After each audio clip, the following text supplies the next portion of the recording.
Hi, everyone. It's Dr. Colleen Meyer with Meyer and Mintz LLC, bringing you Fearless in Pink. And we have a wonderful, wonderful guest today, and it's a gentleman. So we're switching gears a little bit. This is Dave Kramer. Dave is the host of Dave Talks Business. You guys got to check it out on YouTube. It's amazing. And he is the founder and owner of All Pro Web Tools. And we're going to talk about that in a little bit. But Dave wrote his first software program at the age of 8 years old. In the past 30 years, Dave has went on to create several businesses and advised thousands of small business owners on how to best use technology and to optimize their business. He has employed hundreds of people and learned quite a bit about sales, marketing, management, and of course, technology. Dave, welcome to Fearless in Pink. Well, thank you so much. I'm glad to be here. Let's talk a little bit about technology, because that's kind of, first I want to talk about, tell us a little bit about All Pro Web Tools, and then let's get into what do you feel is some of the issues that small business owners face when it comes to technology. Okay, sure. So at the age of 8, the first software that I wrote was video games, and I would charge my friends to come over to play the video games that I wrote. But soon after that, I started writing software programs that would manage the different businesses that I was starting. And that was all the way back in the 80s. And so I've been writing business software for quite a while. Because I think it's really interesting that if we use this technology, it can make our lives simpler. It can make things repeatable. Think about when you send out an email blast to 1,000 people. How did we used to accomplish that back in the 80s? We'd have to lick stamps and envelopes, and we'd have to spend, 25 cents per, stamp to get that out to 1,000 people. It was very expensive. It was very time consuming. Now we can do it at the push of a button. So, technology really does make our lives a lot easier. But it's interesting when you notice that your phone now is kind of dictating to you when to do and what to do. And you constantly have these beeps and reminders and alerts and notifications and all these things that you're being, pulled from this and there and doing all these things. And so I like to help coach business owners to take back control of the technology in their lives so that they're using the technology to make things easier and as opposed to creating more work for them. Do you think that's why some, maybe most business owners steer away from some technology? Do you think it's because it takes time to learn it? Yep. And then it's like you said, it's changing constantly. You got to upgrade, and it just becomes, more like a chore than something that's, like you were saying, helping them. Yeah, sometimes it feels like it'd be just easier if I just had a paper and a pen and I just write the thing down and then I could always find it, right? I didn't have to wait for a software update or wait for my phone to reboot so that I can load the thing that I need. It's getting a little ridiculous, to be honest. It really is. So there are ways to simplify your technology, simplify the different softwares that you use. And so that's why I created All Pro Web Tools 11 years ago. I was thinking, why does a business owner have to have 30 different pieces of software in their life? And I challenge anyone listening, think about all of the software that you use throughout the day. Your Gmail account, your QuickBooks, your notes, your Word documents, and all the things that you use. Why does it take 30 different softwares to run a business? Why can't we just do that all in one software so that we can see everything in one place? And so that the team that we're working with, whether we have employees or we have an external team that works in different states or even different countries, why can't we all work as a team using the same single software to see what's going on in the company, what the customers are asking for, who called who back, who sent a text message, all of this information? Why can't that be in one place? And it can be in one place, and I think that's what you've done. But it's what I like about it was when we talked last time was you can see if somebody's called back a customer. How many times have a business owner?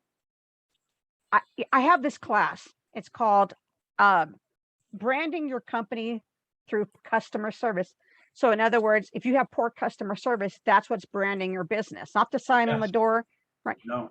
As a business owner, so you think people are doing what they want to do, well, not what they want to do, what you want them to do, but in reality, they're not calling the customer back or they're not taking care of the customer. And as a business owner, we don't know about it until they're giving us some review on Google that's That's shooting right. us.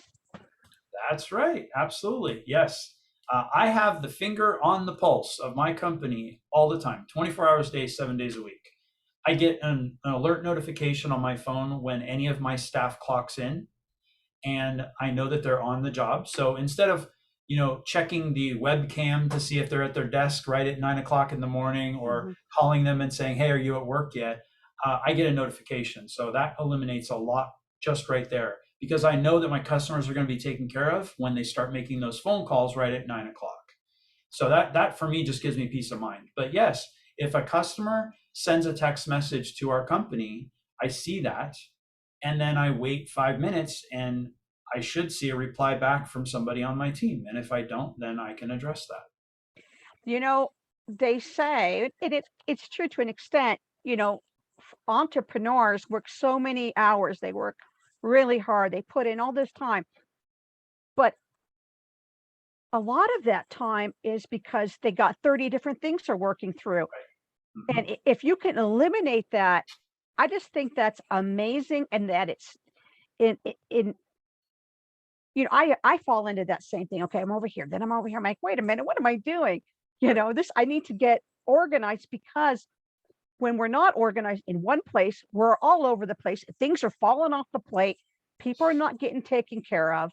And as you grow, if you don't have a system that grows with you, you're going to be really in trouble, I think, Yeah. if your system can't grow with you. Yeah, absolutely.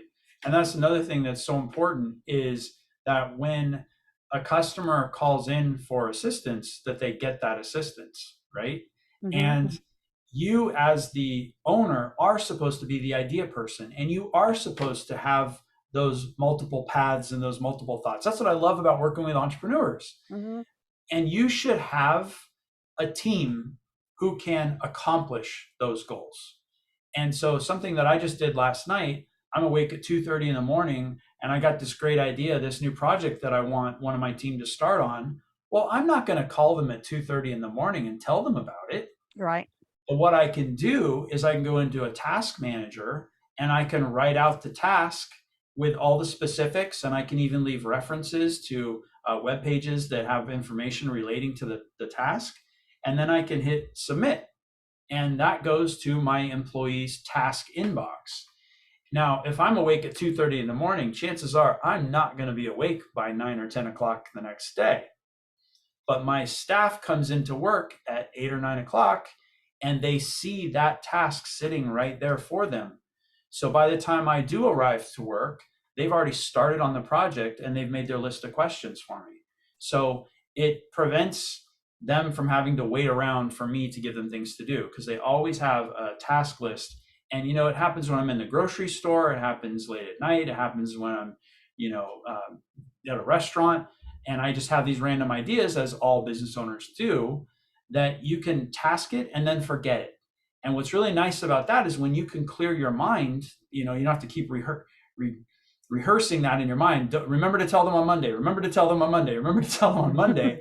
And you can just go, look, I already took it and I gave it to them. And now your brain is free to think about other great ideas. And I think too, that way you can see if they're following up. Because I think that's where a lot of business owners, when I work with lots of business owners over the years here, one of their concerns is, okay, I told them, but now are they doing it? And now I have to follow up. But this way you can see whether they're doing what this task that you gave them. Yeah, I love what you're mentioning there, because that's another one of my really strong coaching points, is that we tend to lean towards verbal communication. And when we're working with a team, it's so common, like you said, that you ask them to do something and then it doesn't happen and you find out about it days later and you say, why didn't you do the thing that we talked about? And what do they say? I don't remember you telling me that. I didn't hear that. Or, oh, I thought you meant to do it with this other thing. And so when you say things verbally, what's happening is that information is going into the air and it's falling to the ground, never to be found again. Whereas if you can write these instructions somewhere digitally, there will always be a paper trail. And so now when they follow up and your team performs the task, they should be putting their notes into that same task. So now everybody's on the same page and we have a written record. Now, if you have an employee who is prone to making lots of mistakes, that's going to be very clearly evident to not just you, but also to the employee. So this becomes a coaching point. You can sit them down and you can say, can you read the original instructions? Now, can you read what you did? Do you see a difference here? And you can work with them and coach them so they can be even better at their job. You know, I love that because sometimes there's a misconnect with what the employer thinks is happening or what the employee, you know, they're not sure what you're saying. So they are afraid to ask. So they're going to make that decision and go out there. And then you're like, that's not what I was saying. And then the employer's thinking one way about an employee when it's just a coaching and training issue. Yeah. And you know what's really interesting? A lot of my coaching clients, we found that sometimes the problem is not the employee, it's you. In the way that you're communicating the task, the way that you're asking them to do something, you're the one not being specific enough. So it works both ways. It does work. It does work both ways. And I think that when you have that written trail of going back and forth in tasks and what's getting done as well, it helps when you're doing an evaluation of someone. You don't have to remember what did Sally do the last 6 months or the last year, or whenever you do your performance evaluations, or it's all there for a person. I have had to work with many employees, and I think that if an employee is surprised that you said it's a bad evaluation or we had to unfortunately separate from someone, if it's a surprise to them, I don't think a manager or owner did a very good job with that employee. Absolutely. It should never be a surprise. No, it shouldn't. My approach to discipline is kind of on the level of a 3 strikes you're out, where you can use the example I just gave. You can show them where the requested performance was here, and then here's the result. And if it doesn't match, it's all questions. A lot of people that I coach tell me that they feel really bad and they shy away from confrontation and they don't want to talk, to somebody about a problem.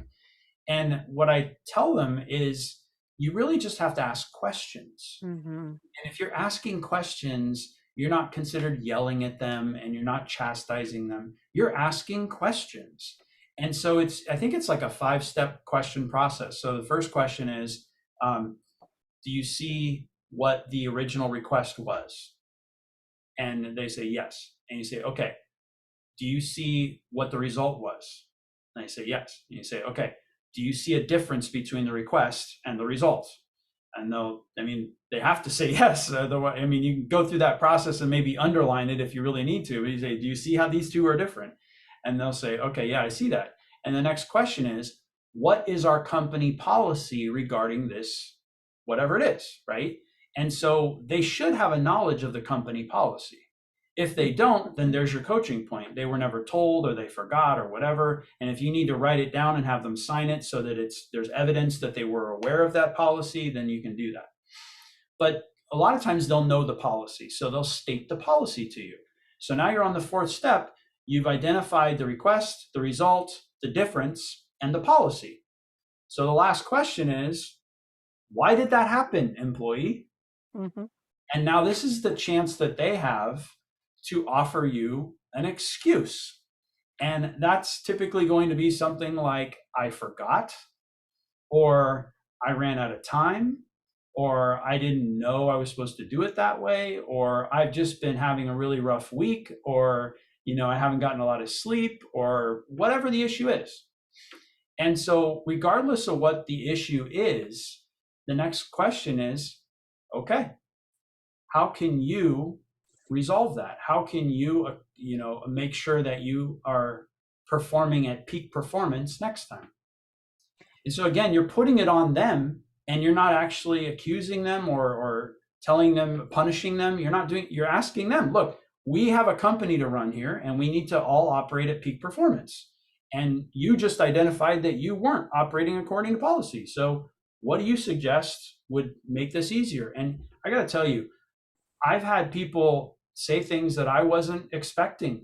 Some people just said, I just need to have a glass of water on my desk so that I can stay hydrated, or I need to have a stopwatch so that I can remember, to check my thing every 15 minutes. So a lot of times the solution is very simple. And by asking them, you'll find out what that is. And I think when you do it that way, Dave, it takes it away from, it's not about them as a person, it's about performance. And I think that's where some managers, this, they're not a team player, or I heard that comment. I'm like, well, that means nothing. It has to be behavior focused, not personality focused. And I think that, our behavioral, I mean, there is some behavioral, but you're not going after them. You're going after the Personally. behavior, yes, that is, or that you want change. You're not talking about them as a person. Yeah. So in doing that, keeps it away from that, makes it easier for managers, I think. Yeah, I mean, it can be simple things like somebody who's constantly misspelling words. If you get them a spell checking system, and then everything's great. I've had people who had problems doing simple math, so we just show them how to pull up the calculator on their computer, and then they use that. It's a lot of times it's simple things, but what I've noticed is that staff will feel like too afraid to ask you for a concession, or even to even broach their own weaknesses. Mm-hmm. And so once that's pointed out, and you are that, like you said, like a coach, you're not like a boss. I really don't like that term. Mm-hmm. You're a coach. You're coaching them towards success in their own career. That's what it is. I'm your career coach. You're working with me, and you may end up moving on to work somewhere else, but you're going to learn, you're going to remember the things that we worked on and that you learned from me. It's amazing. I work with a lot of young people, and I have to teach them some things that we kind of take for granted, doing math in your head. And interestingly enough, I have to teach them that it's okay to Google for the answer. They feel like they're being hired for a job and they have to just know everything off the top of their head. That's what makes a good employee. Well, in my company, I don't care how you got to the answer as long as you got the right answer. And if it's quicker to Google it, go ahead and Google it. I think, Dave, that type of interaction with an employee, it creates an employee to be dedicated to the company. They are dedicated to the business owner. They are supportive of the product. They're supportive of the customer, because you first supported them, or you first believed in them, and say, hey, we're here to coach you. When you're here to coach somebody, then they're more likely to say, I didn't understand the question. Can you please repeat it? What was that again? Can I have a glass of water on my desk? Can I have a calculator? And it opens up so much and it reduces the stress in the workplace. Yep, 100%. Yep. Another thing that I encourage them to do is work amongst themselves, ask each other for help. But yes, there is, especially with young people, because I work with a lot of people who are just out of college, there is just this underlying fear of being yelled at. And I don't know if that comes from their family environment or something else, but they really cower and feel like they're going to be yelled at for things. And so the very first time they make a mistake, they think it's coming at them. They think that the walls are going to cave in. And so that's a great teaching moment for them to see, because we all believe what we see, not so much what we hear, right? Right. So when they see that I come at them with a smile and with concern and listening, and I help them through that small first obstacle, that's always kind of just changes the environment. And then they see that they can see those consistent, that consistent way of dealing with them, into the future. And they're also paying attention to how you're treating the rest of the staff. So as long as you're consistent with everybody and it's always a coaching learning lesson, that is definitely going to lighten the mood in the office. It lightens the mood. And, they say that people who don't quit companies, they quit managers. And I 100% agree with that. And I think that an employee it's when a business or a company atmosphere is toxic, who's the first to leave? It's the good people. It's the people with all the skill, right? They're going to bounce. They're going to get out of here. We're going to jump in ship. But if Yep. you create an environment, I don't believe in yelling at employees either. I don't, I'm not their mother. Right. I don't need to yell at people. I can speak to them as human beings that they are. And we can talk about things and we have an open door. But I think if you create that environment, you're more likely to keep people, and it's a lot cheaper if you want to look at it from a financial standpoint to keep someone than keep flipping people over. And then you have this person that has gone through the experiences with your company, know your company, and when they're happy, that translates to happy customers because they're not on the phone putting the company down. They're not on the phone saying negative things about the business or the business owner. Where nobody wants to hear that, but people do that all the time when they're not happy at a business. Yep. It's damaging. Yeah.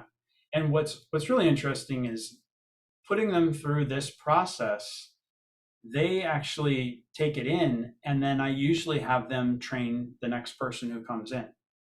And what's interesting is I found the best way for me to train somebody is to have them train someone else, because they get challenged internally. That's a different way of looking at that. Maybe I should look into that. So usually once they've trained someone else, that's when they just are going to perform at their peak. But what's interesting is when I sit back and I watch them teaching, that they're using the same methodology that I use to teach them. They teach with all questions, and they're patient, and they listen, and it's really cool to see that. And so then that also trickles down to how they take care of the customers. So now they're asking questions to the customers, because with customer service, you have to ask questions, a lot of questions, because you need to know exactly what's going on. If you just hear the first layer and you make an assumption, your advice may not really match the problem that they're calling in about. So it's nice to see that this methodology trickles down from management all the way down, and it does end up affecting a customer. And when it's affecting your customer, that's when things are out of your control, because that's where there's the Google reviews. That's where there's a bad reputation you're trying to fix. This is where people are going like this about the company that's not positive. So I 100% believe that great customer service starts with how we treat our employees and our staff. Yep, 100%. One little tip: if you compliment your employee directly, they'll usually get really shy and kind of they don't receive it, right? Mm-hmm. But I'll tell you a little trick. Say something really good about them to someone else within earshot. Mm-hmm. They love that. When someone hears their name, they perk up. And when they hear you saying something really good about them, that touches them deeper than anything else I've ever experienced. Dave, all these, because you and I have similar management styles, what do you think causes business owners not to receive that message about managing people that way? Is it a control thing? Is it they're the boss? Is it an ego thing? What do you think it is? Because if everybody was doing it, they wouldn't need coaches and consultants Right. and people to come and help. I like that question a lot. I think any of the things that you suggested could play a part, could be a factor. But really, from my experience, coaching businesses in California to Colorado to Florida. Entrepreneurs, small business owners, are usually running around putting out fires all day long. And because of that, they don't have the time to take time with somebody. They don't have the patience to sit with somebody because they got all these other things burning. And so the reason that I've been able to do this is because I have my systems in place and my systems in order. The reason that I can take this time to chat with you today is because my team is currently taking care of things, and they're following all the policies that I've laid out. They're using all the technology that I've laid out. They're communicating internally with each other the way that I've trained them. So I don't have to be constantly running around in a state of panic because a customer called in and I got to make sure they get taken care of, or this system isn't working, or whatever, because everything is in order. And I think that's what coaches are for. If you have a good coach, they're going to help you to get your business in order so that you can be that business owner who's on a beach with your drink, checking your account balance on your phone. I mean, that's the goal, right? So Right. it is possible. And as evidence of that, I am about to move to Thailand because my business in America is self-sustaining and running itself. And my plan is in the next few months to actually relocate and live in Thailand, and probably start some more businesses out there because I have everything kind of organized and laid out. I think it's, with entrepreneurs, it's so, we all dream about that, sitting on the beach with a Corona and a lime or something. And it feels sometimes so out of reach, but if you understand about putting the processes there, and it's such a simple concept, but it's missed by so many people. Or it's this stress factor. They're holding on to it so tight and not letting go. They're suffocating their own company. They're killing it to death. They're suffocating. Yeah. And I But think that's because of the systems aren't in place. If you have the systems, then the control will be there. But if you feel like you have to check everything this employee does and check everything this employee does, that's because those employees aren't following a pre-written script or procedure that you had written ahead of time. What it really comes down to is, in your business, do you feel like you are proactive or reactionary? Do you wake up in the morning and check your emails and go, oh, fire, I got to put that out, and then check your voicemails like, oh, now I got to call this person back, and oh, I got to run to the bank? Or are you waking up in the morning with your team already accomplishing all of those things for you? Because that's where I'm at.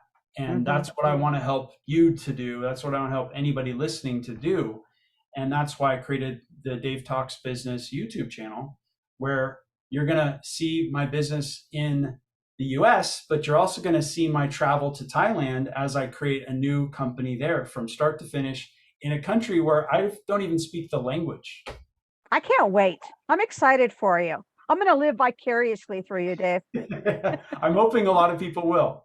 Yeah, there's going to be a lot of lessons to learn. I know I'm going to make a lot of mistakes, but watching somebody create a business from the ground up in a whole new country, I'm not sure that's been done. Oh, I'm not aware of it, but I'm excited for you. Now, let's go back to your system that you created though. But all that's right there in one spot. Because I've been in and and I've seen and looked in years, and we played around in there, and it's like customer service management, tasks, everything's in there. And it just makes people's lives so much easier. Yeah. I'm out to dinner with my whoever. Oh yeah, they're taking care of it. Don't worry about. Oh yeah, okay. Yeah, it creates that peace of mind. Peace of mind. You put it in your pocket, and then you're not running around and worried about what's happening and ruining it. Dinner and lunch or whatever, and stressed out, and the spouse is stressed out, and the kids are stressed out, and no, thank you. So Dave, what? You understand the vision. Yeah, exactly. I've been there. I've worked for people who are running. Not only are they running around, I'm running around. Right. Okay, and Yeah. we It's like you said, if the manager is running around putting out fires and barking orders in different directions, and what do you think the team is going to be like, the team Mhm, dynamic? And right. then how are the customers going to be affected by that? Yeah, and um, I think in let's say you want to expand and grow, if you have a chaotic one business and then you're starting business number two, it's going to be run the same way, chaotic, and then business number three, and then eventually this house of cards is going to tumble because it That's can't right. sustain. Yeah. Didn't you tell me you had an experience of a company that merged and then it imploded It because they were imploded. trying to, yeah, Yeah, that'll when happen. they weren't, they just basically bought it and let it run. It's differently than their structure and their culture and the way they did things, and they just left them. There was no pulling in of these other businesses into this family, and it they yeah, it was bad. They actually brought the whole company down. So, these 15 locations end up bringing 60 something other locations down. And the change management wasn't done correctly, and the people weren't, there's a bunch of stuff it wasn't done correctly. And it was good, for a while, but how long is that going to last? But you can't tell people stuff if they don't want to hear it, you know? Right. So would you say that that merger was reactionary or proactive? It was completely reactionary at one point, and I think at another point it was neither. They just ignored it. They bought them, they ignored them, they threw a little something at them, and then when it was blowing up in their face, then they reacted to it, but it was a little too late. And I think that another mistake, when you when we bought two locations, I took them over and I created a system on how we were going to convert them from what they were to what we are. And there was a system, and I had the buy-in, we had a vision, and people bought into the vision and they supported it. So the transition from what they were with their old name and their old everything to what we were was a very smooth transition because we involved the people that were already there.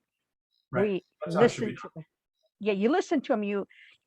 I always hate that saying that people say about employees. Well, it's a need to know basis. They don't need to know. done. Right. But how are they going to support something if they don't know what it is? Yeah. Where I you're have going? a completely different take on that. I think that we should be completely transparent. Mhm. And that's why the software that I created shows everybody on the team, every text message, every email, everything that's going on. And you can have the choice if you want to show them the accounts receivable, if you want to show them the revenue that's generated each month. Because I think to keep the team working together and motivated, why not give them a percentage of that revenue each month? Let them rocket that number higher and cheer each other on when they get sales. I don't really believe in competitive sales teams. I think if the whole sales team is working together to raise that revenue each month and then they get a percentage of that's a real good motivator. Yeah, and then they high five themselves, and that Exactly. feels good. When it Yeah. feels good, they're going to repeat it. Dave, I appreciate you coming on. I'm going to have you back again.